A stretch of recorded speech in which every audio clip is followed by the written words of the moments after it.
ये इंसाफ का नंबरदार, आपने कैसे ये फैसला कर लिया? मुझे मेरी बात सुने, आपने कैसे मुझे दिलावर साहब आपकी बात है, आपसे साथ की क्वेश्चन सर, कैसे अपने How much money did you take? कैसे अपने मुल्क भेजा सर? बताओ तो सही। Corrupt leader. कैसे दोबारा? Okay, I'm not touching me. I'm asking. I'm not touching you. I'm not touching you, sir. Yeah. कैसे आपका दिल किया? आपका दिल कैसे किया? आप अपना मुल्क भेजा सर? वीडियो की झलक जो हमने दिखाई और एक शख्स जो है जिसने अपने ऊपर नकाब ओढ़ा हुआ था और एक खातून उसको बुरा भला कह रही थी, ये हैं इमरान खान को सज़ा सुनाने वाले जज हुमायूं दिलावर साहब। वाकई ऐसा लग रहा है कि जज साहब का लंदन में रहना, वहाँ पे क़याम बहुत मुश्किल होने जा रहा है। कल परसों के वाक़े में मैंने बताया था कि एक और शख्स है, शायान अली, पीटीआई का एक्टिविस्ट है, उसने भी जज साहब को रोका, उनसे बात करके बाद में शायद हो सकता है कि उन पर हमला करने की भी कोशिश की। तैश में आके आज दो ख़वातीन ने जज साहब को आड़े हाथों लिया। जज साहब के लिए वहां पर रहना बड़ा मुश्किल होता जा रहा है। इमरान खान को जहां उठा ले गई थी पाकिस्तान की फौज, बताया जा रहा अटक जेल में रखा गया, इधर रखा गया, बलूचिस्तान के स्पेशल जेल में रखा गया, अलग अलग बातें थी। अब बातें निकल के आ रही हैं कि जो सबसे थर्ड क्लास, जहां पे सबसे निचले किस्म के दर्जे के एकदम अपराधी रखे जाते हैं, वहां पर इमरान खान को भेड़ बकरियों के तरीके भर दिया गया है और कुटाई पिटाई भी हो रही है। यानी कि एक तरफ है इमरान खान जिसने वर्ल्ड कप जीता, जिसने दुनिया भर में अपने अपने वो किए हैं, जो पाकिस्तान का प्रधानमंत्री रह चुका है, उसके बगल में जो आदमी है वो शायद 6 मर्डर करके आया हो, वो शायद 50 रुपए की पॉकेट मारी के चक्कर में पकड़ा गया हो। बगल में जो आदमी उसके राइट साइड में बैठा हो, वो शायद हो सकता है कि 20 लोग को, अपनी बीवी को मार के आया हो, बच्चों को मार के आया हो, कुछ भी एसिड फेंक कुछ भी करके आया हो सकता है। तो एकदम जहां पे इस टाइप के खूंखार लोग रखे जाते हैं, वहां पर पाकिस्तान के पूर्व प्रधानमंत्री को रखा गया। इसी से आप अंदाजा लगा लो कि कितनी खातिरदारी, मतलब एक तो ऐसी जगह रखना, ऊपर से कुटाई पिटाई भी आजकल सुनने में आ रहा है बहुत हो रही है इमरान खान के अंदर, जैसे खबरें निकल के आ रही है, पाकिस्तान के खुद ही एंकर बताते हैं कुटाई पिटाई भी बहुत हो रही है। तो फिर पूरा घमंड तोड़ने का काम पाकिस्तानी फौज तो यहाँ पर कर ही रही है। अक़वाम मुत्तहिदा से इमरान खान के लिए आवाज उठी है, और जब मैं आपको वो इंसान बताऊंगा जिसने आवाज उठाई है तो हैरान रह जाएंगे कि इमरान खान के लिए इसने आवाज़ उठाई है, और ये बहुत बड़ी आवाज़ है। और उससे मुझे लगता है कि हुकूमत पाकिस्तान पे प्रेशर क्रिएट होगा। वकीलों ने जो है वो इमरान खान को ये खबर दे दी है, ज़मानत इमरान खान की बहुत जल्द होने वाली है। ये भी उनके वकील दावा कर रहे हैं ज़मानत के कागजात जमा हो चुके हैं और ऐसे केसेस को बहुत जल्द टेकअप कर लिया जा रहा है। जज साहब को 2 औरतों ने रोका है, और रोकने के बाद जज साहब को उन्होंने पहले तो उनको पता लग गया कि जज साहब ने इस हिस्से से निकलना है। और अगर आप नोट करें उस वीडियो में जो मैं आपको दिखाने जा रहा हूं, उसमें जज साहब को सिक्योरिटी भी दी गई है। यानी हुकूमत बरतानिया को पता चल चुका है कि जज साहब के लिए यहां पर रहना आसान नहीं है। इमरान खान को सजा सुनाने के बाद गलत मुल्क का गलबन उन्होंने जो है वो इंतखाब कर लिया। लंदन में बहुत ज़्यादा पाकिस्तानी बसते हैं। जज साहब जो है वो बिल्कुल वहाँ से भागे हैं, उन्होंने वहाँ पे रुकना मुनासिब नहीं समझा। ख़वातीन ने उनको आड़े हाथों लिया, सिक्योरिटी फराहम कर दी गई है जज साहब को। अब हो ये रहा है कि इस तरह की वीडियोस वायरल हो रही हैं। ये वो वीडियो नहीं है जो मैं सरफेस करके लाया हूँ, ये ऑलरेडी वायरल है। इससे पहले जो शायान अली ने किया वो वायरल हुआ। अब पाकिस्तानी इस ताड़ में बैठे हैं, सब पाकिस्तानियों की बात नहीं कर रहा है। इमरान खान साहब को नापसंद करने वाले लोग भी हैं, पसंद करने वाले लोग भी हैं। इमरान खान के सपोर्टर इस ताड़ में बैठे हैं कि जनाब जैसे ही जज साहब निकलेंगे हम उनको आड़े हाथों लेंगे। कि इमरान खान को मदद पहुंची है, बहुत बड़ी मदद पहुंची है, ये छोटी मदद नहीं है। नाज़रीन, जो अक़वाम मुत्तहिदा का हेड होता है ना, उसे सेक्रेटरी जनरल कहते हैं। जो सबसे बड़ा ओहदा होता है ना, उसे कहते हैं सेक्रेटरी जनरल। सेक्रेटरी जनरल का जो बयान है, तहरीक इंसाफ वालों के मुताबिक ये इमरान खान के हक में बयान दिया है। 2 चीज़ों पे यूएन सेक्रेटरी जनरल ने स्ट्रेस दिया है, जोर दिया है। पहली चीज़ ये कि इमरान खान का जो केस है वो कानून के मुताबिक हल होना चाहिए। जो कानून ने प्रोसीजर बताया है, प्रोसेस बताया, उसके मुताबिक उस केस को लिया जाना चाहिए। यूएन सेक्रेटरी जनरल ने ऐसा क्यों कहा? क्या यूएन सेक्रेटरी जनरल को लग रहा है ऐसा कुछ, उनको कुछ महसूस हो रहा है कि कानून को फॉलो नहीं किया जा रहा? एहतजाज सबका हक है। अब पाकिस्तान, अब केपीके के अंदर भी ऐसे लोगों को जो है वो गिरफ्तार किया गया है। पाकिस्तान में फिलहाल आप एहतजाज नहीं कर सकते हैं, दफ़ा 44 भी नाफिज है। लिहाजा इस पर भी यूएन के सेक्रेटरी जनरल ने अपने तहफ़्फ़ुज़ात का इजहार किया है कि जनाब ये क्या है, एहतजाज क्यों नहीं कर सकते। तो ये कहीं ना कहीं से देखा जाए तो इसको जो तहरीक इंसाफ के हमारे दोस्त हैं वो ये कह रहे हैं कि इमरान खान की मदद को आन पहुंचा है। इमरान खान को इलेक्शन कमीशन ऑफ पाकिस्तान ने 5 साल के लिए नाअहल कर दी है। सजा याफ्ता तो वो हो चुके, लेकिन नाअहल कर दी है। ये मैं आपको बता देता हूँ, एग्जैक्टली नवाज शरीफ वाला मॉडल है। नवाज शरीफ को सजा हुई, सजा होते साथ ही वो नाअहल हो गए।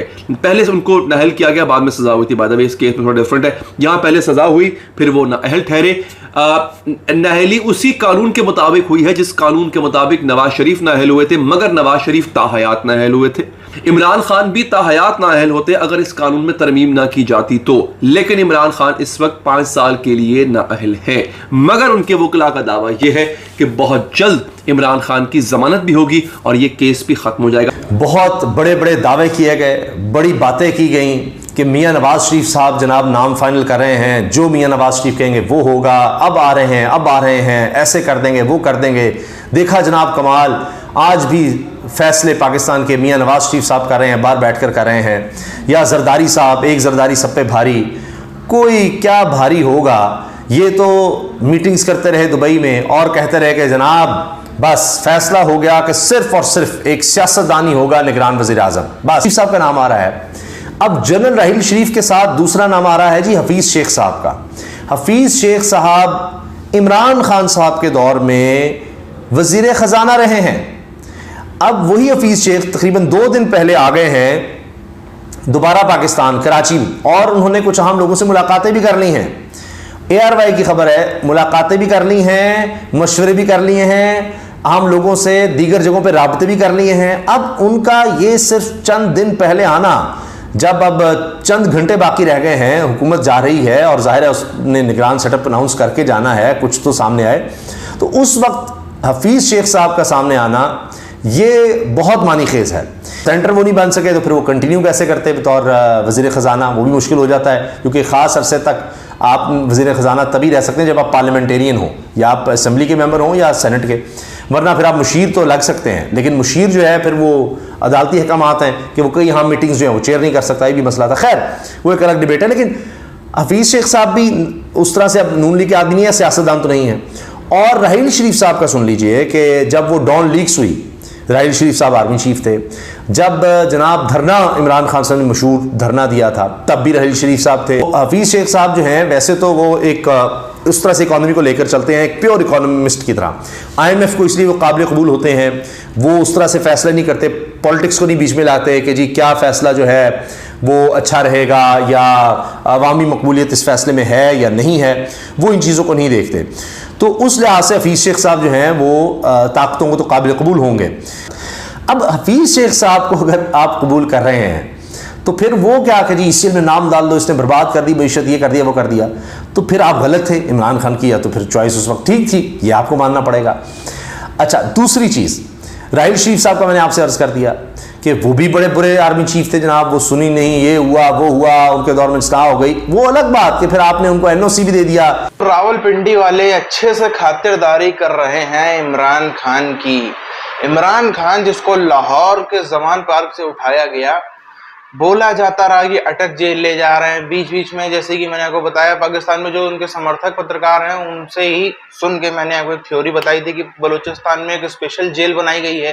हालांकि अभी तक वहां पर नहीं ले गए, शायद आगे वहां पर लेके जाए इमरान खान को, मगर अभी जो एकदम 3rd क्लास की, जहां पे सबसे लीचड़ किस्म के जो अपराधी रखे जाते हैं, कोई पॉकेट मार के आया है, किसी ने एक दिन में 10 मर्डर कर दिए, किसी ने कुछ कर दिया, एकदम लीचड़ किस्म के जहां पे अपराधी रखे जाते हैं जो कि शक्ल देखते ही कई बार मर्डर करते हैं, वहां पर इमरान खान को रखा गया है।